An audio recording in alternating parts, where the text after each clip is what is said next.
Halo semuanya, selamat datang. Pernah kepikiran nggak apa sih isinya buku pelajaran olahraga buat anak kelas 1 SD? Kelihatannya sepele ya, tapi hari ini kita bakal ngulik bareng-bareng buku PJOK di Indonesia.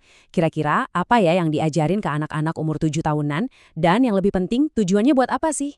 Nah, ini dia penampakan bukunya.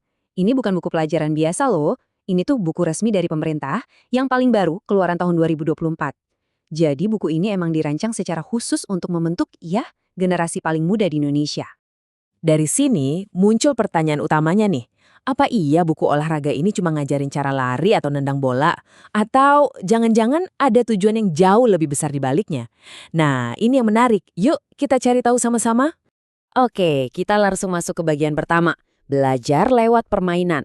Nah, di sini ditekankan banget kalau olahraga buat anak-anak itu ya harus seru, harus menyenangkan. Bukan cuma sekedar buat hiburan. Salah satu contoh yang diangkat di buku ini adalah permainan bentengan. Mungkin sebagian dari kita pernah mainin ini ya. Jadi di sini tuh anak-anak bukan cuma lari-larian doang, tapi mereka juga belajar gimana caranya bikin strategi, kerja sama tim, sampai ngerti konsep dasar kayak menyerang dan bertahan. Dan yang penting banget, coba perhatiin deh penekanannya di sini. Sportivitas. Jadi pelajarannya itu bukan cuma soal siapa yang menang, tapi gimana cara kita bermain. Menaati aturan main itu jadi fondasi utamanya. Keren ya? Oke, dari sisi permainan sekarang kita geser ke aspek kesehatannya. Gimana sih buku ini mengintegrasikan pelajaran-pelajaran kesehatan dasar ke dalam kurikulum buat anak sekecil ini? Lihat deh, ilustrasinya sederhana tapi kena banget. Pelajaran soal kebersihan diri, contohnya cara keramas yang benar, diajarin lewat gambar yang jelas dan gampang dipahami anak-anak. Inilah fondasi kesehatan pribadi kan, dimulai dari hal-hal kecil. Selanjutnya, ada soal hidrasi atau pentingnya minum air. Kelihatannya sepele, tapi ini ditekankan banget. Dan buku ini nggak cuma bilang, minum air ya, tapi juga ngejelasin kenapanya. Dikasih tahu kalau air itu bantu pencernaan dan mencegah dehidrasi. Nah, bagian istirahat ini juga spesifik banget. Coba deh lihat, bukunya nggak cuma nyaranin tidur yang cukup, tapi ngasih angka pasti, 10 jam per hari. Dan ini langsung dihubungin sama pertumbuhan anak dan kemampuan mereka buat konsentrasi di sekolah. Jelas banget kan manfaatnya? Dan ini nih, cara mereka ngajarin soal gizi keren banget. Jadi mereka nggak cuma ngomongin konsep abstrak kayak kelompok-kelompok makanan, tapi langsung ke aplikasi praktisnya, pakai model isi piringku. Jadi anak-anak bisa langsung kebayang, oh makanan seimbang tuh kayak gini ya bentuknya di piring.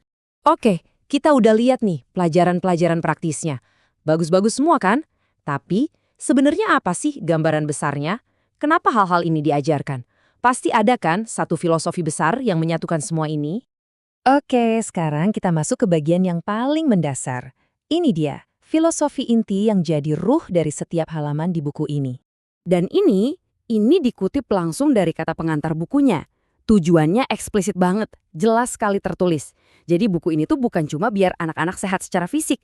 Tujuan akhirnya adalah membentuk profil pelajar Pancasila. Nah, ini dia keenam ciri dari pelajar Pancasila yang jadi targetnya. Ada beriman dan bertakwa, berkebinekaan global, gotong royong, mandiri, bernalar kritis, dan kreatif. Wah, lengkap banget ya spektrumnya. Dari nilai spiritual, sosial, sampai kemampuan berpikir tingkat tinggi. Coba deh kita fokus ke salah satu nilai ini, gotong royong.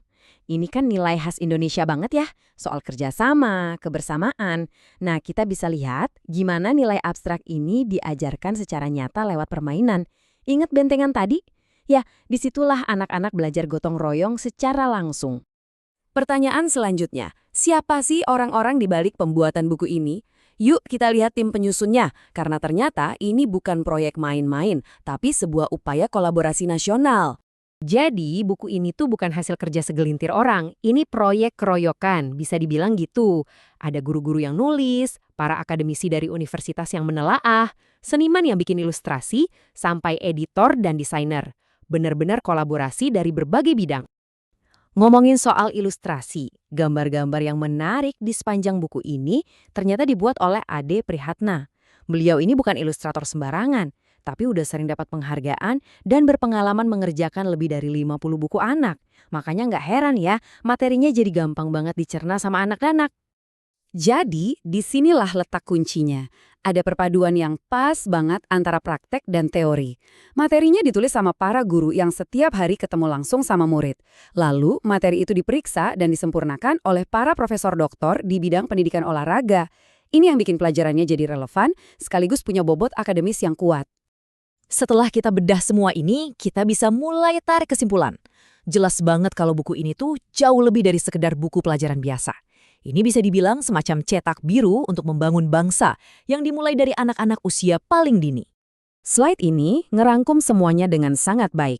Di satu sisi, kita punya pelajaran-pelajaran yang kelihatannya sederhana, main yang adil, cuci tangan, makan sayur. Tapi di sisi lain, semua hal kecil ini ternyata punya tujuan nasional yang jauh lebih besar, membentuk warga negara yang sportif, bertanggung jawab, dan pastinya sehat dan produktif. Dan kita akhiri pembahasan kali ini dengan sebuah pertanyaan untuk direnungkan. Dari sini kita belajar, bahkan dari sebuah buku olahraga anak SD pun, kita bisa melihat cerminan visi sebuah bangsa. Pertanyaannya adalah, bagaimana cara kita bermain di taman bermain hari ini akan membentuk siapa kita sebagai warga negara di hari esok. Terima kasih banyak sudah menyimak.